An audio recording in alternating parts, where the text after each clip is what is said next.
Morning, Kirsty. Well, look, you've got a game to recover from last night, a game to get ready for. But in the meantime, we have got deadline day fast approaching tomorrow. Just how busy are you expecting to be today and tomorrow? Well, thanks for reminding me. All them things are going on at once. I think, like you said in the question, there's a game to digest from last night, which obviously we didn't get the returns that we wanted in a number of ways, and we got a big game, tough game, incredibly tough game on the weekend. So it's really important that the normal work around them two things stay at the level that's needed. But of course, transfer window. It's busy at the moment. There's some things that could happen, some things that might not, and everything in between that. So I do think there'll be some players coming in, and I think there'll be some players leaving as well, loans, etc., etc. So loads of moving parts. No official news at the moment, but loads of moving parts. So let's see. In terms of potential departures, we've spoken previously about Brennan Johnson. Is there any change in his situation? No, there isn't. I mean, like I said, if something's going to happen with any of the boys that have been spoken about, both ways, then it's coming to that time, of course. So we shall see. But no, in terms of Brennan and any other speculation that may be going on, like I said, there's no official news, so we just have to carry on as normal. Boys are in later for training, and like I said, we'll treat it as best we can as a normal day.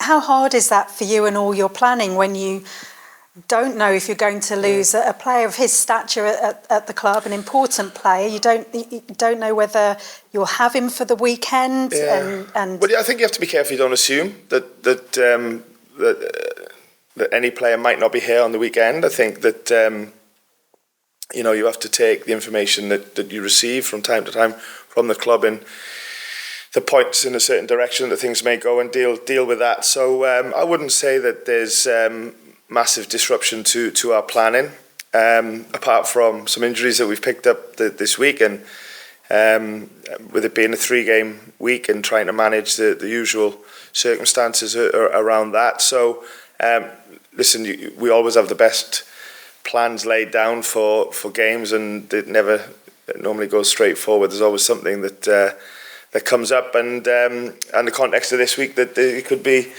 with the transfer window deadline, it could be a change of personnel with players coming and going, or maybe not. So we'll just deal with it as it comes. You could be sitting in front of any manager now, and they'll tell you the same. So we're no different to anybody else. There's no excuses. It's just something that we'll deal with as best we can.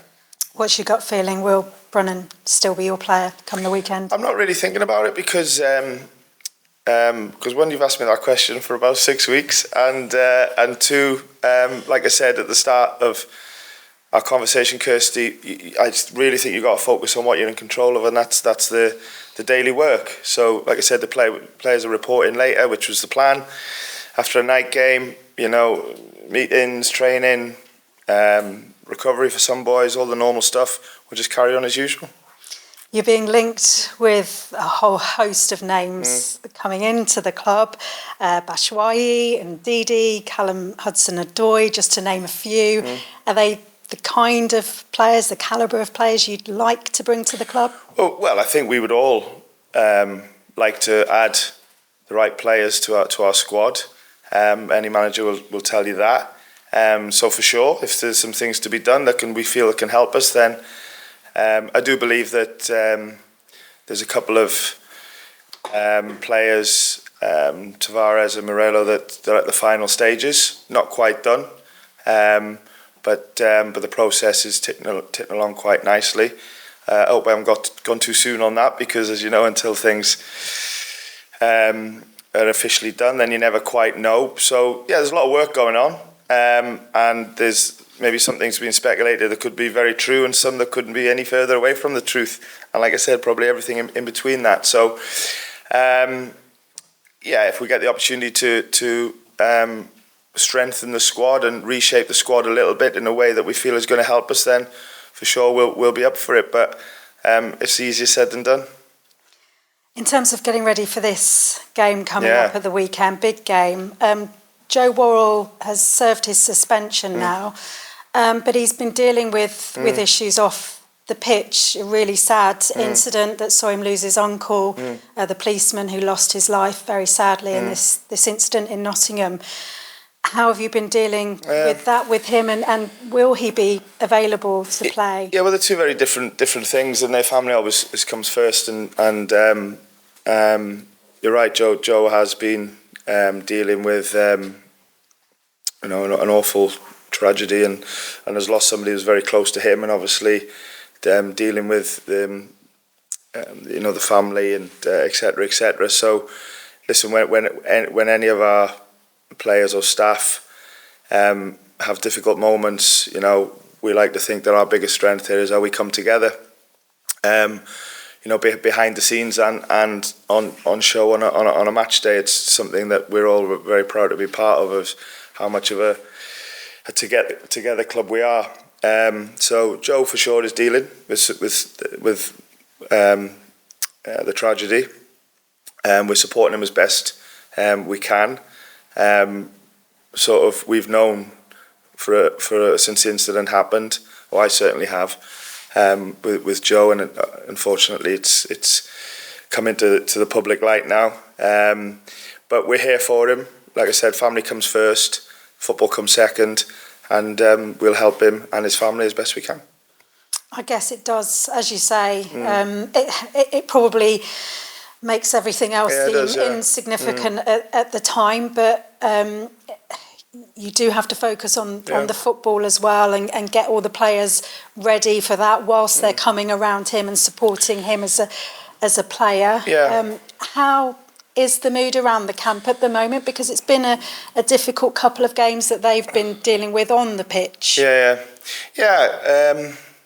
Well, they're two different things. We won't take our focus off the football, and we'll be mindful of how we support Joe as well. And Joe's a no-fuss guy, to be honest. And however he and his family want to deal with this, we'll be led by him.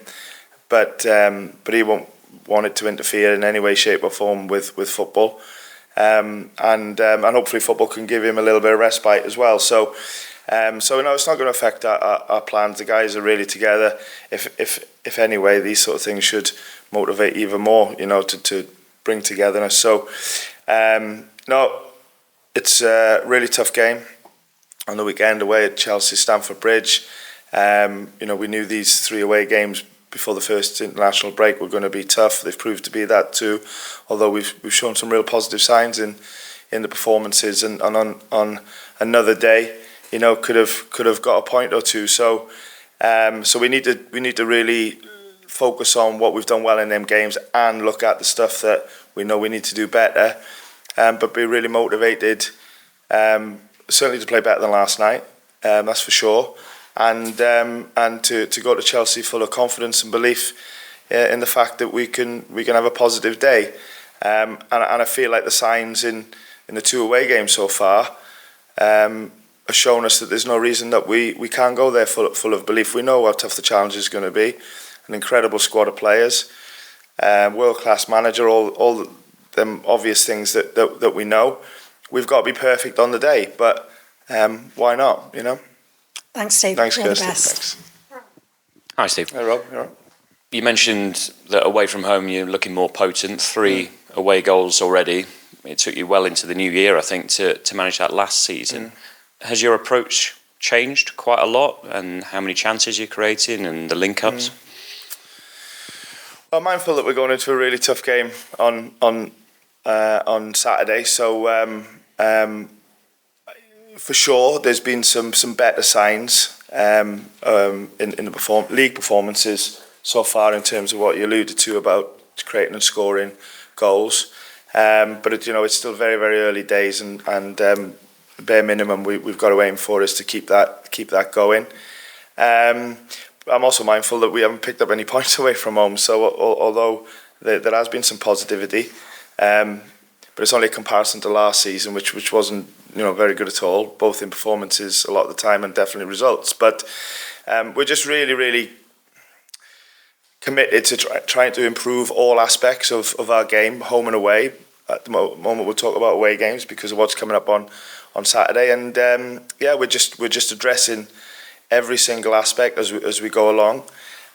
Really committing to the team that we want to become, and to do that, I think we need to take it step by step. So I go back to let's look at what's gone well so far in the games and try and replicate that. But at the same time, we've really got to focus on the things that should be better as well, and that's our culture, is always wanting to do better, always wanting to do more, while making sure that the non-negotiables of the game, the work ethic, the sticking to the game plan,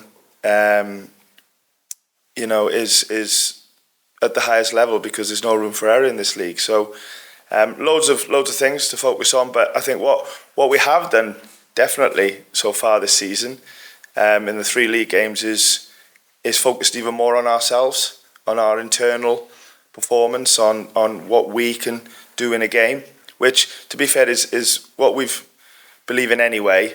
But we know in the end, if you want to get the results and the performances that we all want, then it's got to come from within, and that's really where we've been. So what's it like having someone in the building like Taiwo, who's scored in 7 consecutive matches? Are you having to revise targets for him?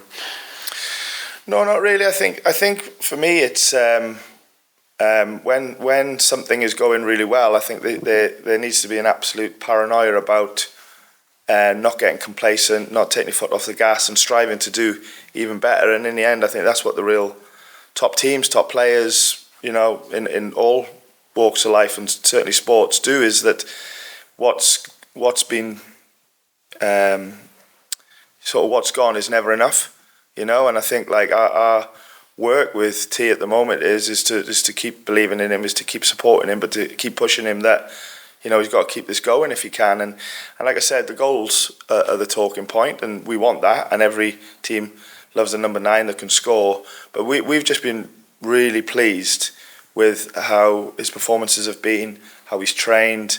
He's never lacked work ethic, he's never lacked commitment and application, and I just think now he's really thriving in sort of English football, in Premier League football.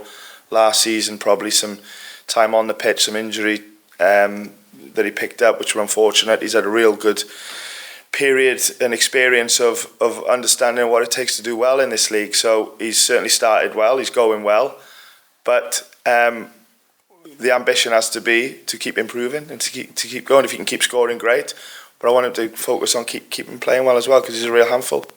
Paranoia is not normally a positive word, but it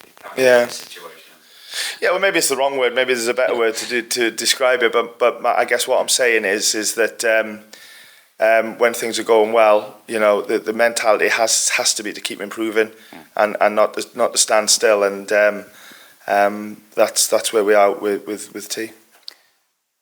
What are your early impressions of Chelsea under Mauricio Pochettino? Yeah, I've watched all the games, and obviously, when you prepare for a game, that's what you do. You get into the real detail of what an opponent could look like. A real dangerous team, of course. Some top level players all over the pitch, and can attack in a number of ways. There's some really quick, athletic players at the top end of the pitch, and they've also got players that are really creative and can make really dangerous crosses and final passes. And like I said, a lot of their attacks have not been of one way. There's a real variety in terms of how they can penetrate. So we need to be mindful of that. But this is the Premier League. This is Chelsea. It's away from home, and we shouldn't be expecting anything different than to come up against a really good team, well coached, full of sort of world class players. But we've got to stand up to it. We've got to stand up to it and believe that we can have an impact. And I go back to, we've got to look at our internal challenges. We've got to look at what we can do, and try and let that be the main focus of getting what we want out of the game. So it's a game that we're looking forward to, that's for sure.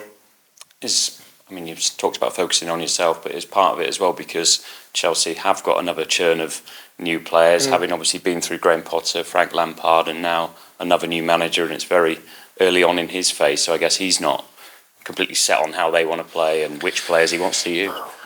I don't know, that's a question for them. They look all right to me, I've got to say. But no, they've in all of the games that they've played, they've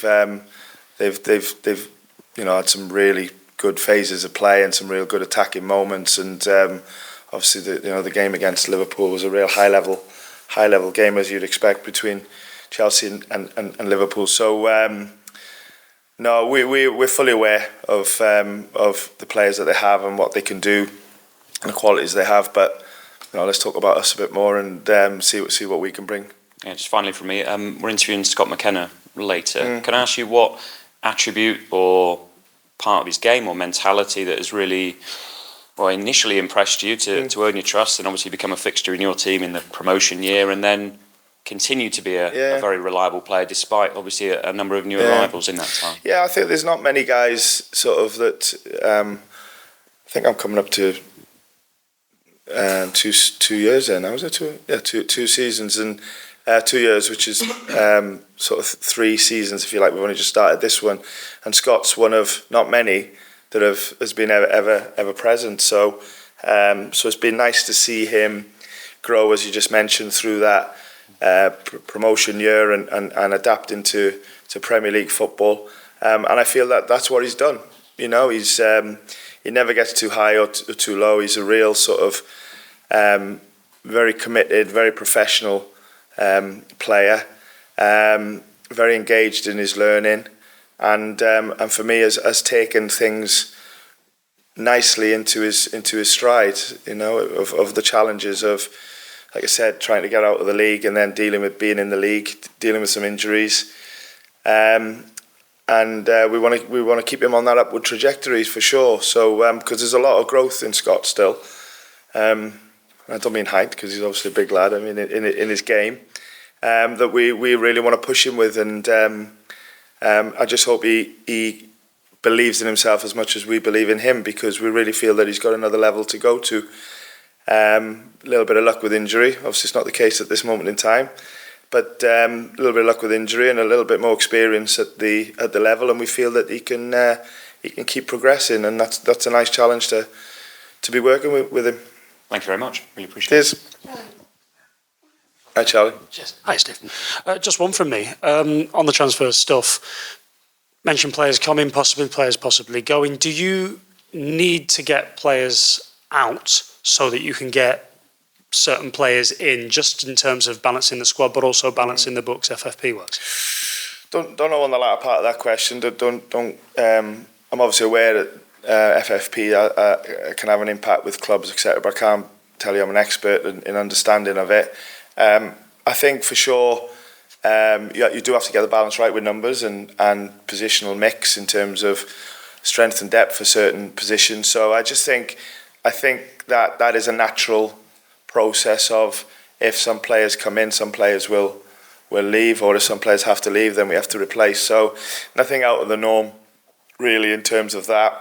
But for sure we've got to try and get the balance right in terms of covering the positions that we want, because where we want to be is that we can get options where we can play maybe more than one system, and whether it's 3 at the back or 4 at the back and all that sort of stuff. And don't think we've quite been there yet with what we'd like. Not far off, but so let's see. We're trying to get the balance right, and like I said, when the window closes, at least we'll know exactly what we've got to work with and what we think the right plan might be.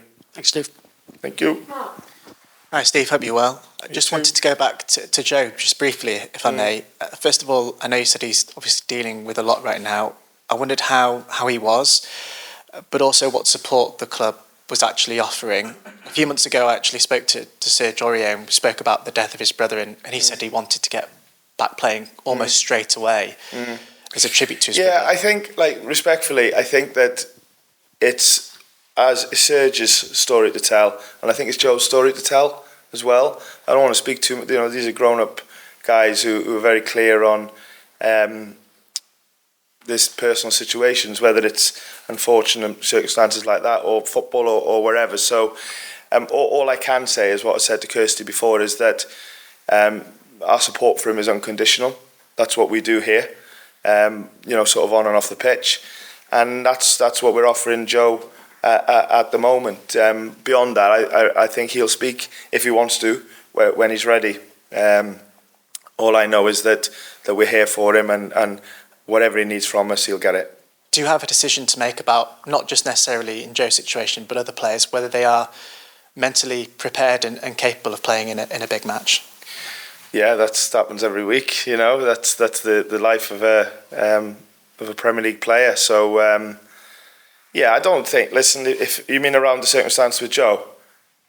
Well, Joe, other players who might have suffered personal tragedies can happen. Yeah. Unfortunately, sometimes you have to deal with that. You hope that it's not often, because of, like you said, it means normally there's a tragedy involved. But there's always context to a player's present situation, and you take all of these things into account. And I think that we in our culture we have a big emphasis on communication, a big emphasis on making time for players, for staff, try and do it on a level.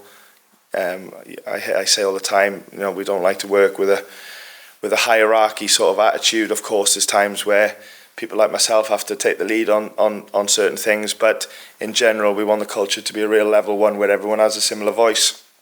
So, strong communication is something that's a big aspect of our programme, and we're always trying to understand where players and staff may be at any moment in time. Just the final one on league form. I know a lot was made of your away form last year in comparison to your home form. I know that on the road you've been playing well this season, perhaps haven't got the rewards that maybe as a team you deserved. Manchester United game must have been tough on the players. How do you stop that mentality creeping back in where, change it from we can't win anything on the road, we're going to focus at home, to actually we really can get points on the road, crucial points? Yeah, a bit of luck with decision making wouldn't go amiss, if I'm being honest. So, I'm a big believer in making your own luck, but obviously that went massively against us last week, which was plain to see, and I'm sure enough's been, well, maybe not enough has been said about that. So we could do with things going our way, and again, big team, Chelsea, big club. We need everybody involved in the game to be strong and to be, at the level. I'm mindful that we have done a bit better in the two games, but I'm also conscious that we had 0 points, and in the end, it's up to us to change that. So we're just continuing to be on that journey, backing ourselves, believing in ourselves, and not just hoping that we can get some results, but trying to make it happen as well. And Saturday's the next opportunity for that. Thanks, Steve. Good luck. You too. Hi, Steve. Just a couple from me. I know it's less than just over 12 hours since full-time whistle last night, and you got the players back in a little bit later today. But is there any injury updates, any news you can tell us on that front? So obviously Worrall's out injured at the moment. Danilo, unfortunately, has picked up an injury as well. Scott has picked up an injury, as you saw him walk off against United on last Saturday. Felipe is back training and was on the bench last night. So that was a boost, really. It has been a boost that he's back with us, because we all know how influential he was for us last season. And I think that's it, really, yeah. So Wayne is back in training, and I guess is close to being fully fit. And that's it, yeah. So there's a mixed bag, really. Some unfortunate situations that have come our way in the last 7 days, but on the whole, we'll be ready for the weekend. Just finally, you mentioned about the ins and outs of what we could see over the next 36 hours or so, and possible ones. Indeed. You mentioned as well about hoping to achieve the flexibility to play different systems. And without this meaning to sound like an obvious question, but as the head coach, how important is it to have the confidence in the ability of your players to do that and have the tools to be able to do that? Yeah, well, that's what we want, and I think that's what the modern game requires. And even though you might set up on paper that looks like a certain system, I think you see so many teams, and I want us to be the same, where you can play a number of systems in the same game, and just to tweak your tactics on, if you're playing a back three, that you turn into a back four without even knowing, and vice versa, So we see so many teams now that on paper will be a back four, but build up in a three, so that is the modern way. But to do that, you need players that can be flexible in terms of what areas of the pitch they can play in, and we certainly want to be a squad that can do that as well. And there's a bit of work to do on that for sure. I think flexibility in a tactical approach is very modern now, and we don't want to be any different. And a formation is only something that's on paper, really. When you go and play, we want to be a lot different. So that's the ongoing tactical sort of challenges that any coach or manager will have, and we're trying to do the best we can with what we have. And then, like I said, when the window shuts, at least we know the real approach we can have then until things may change again.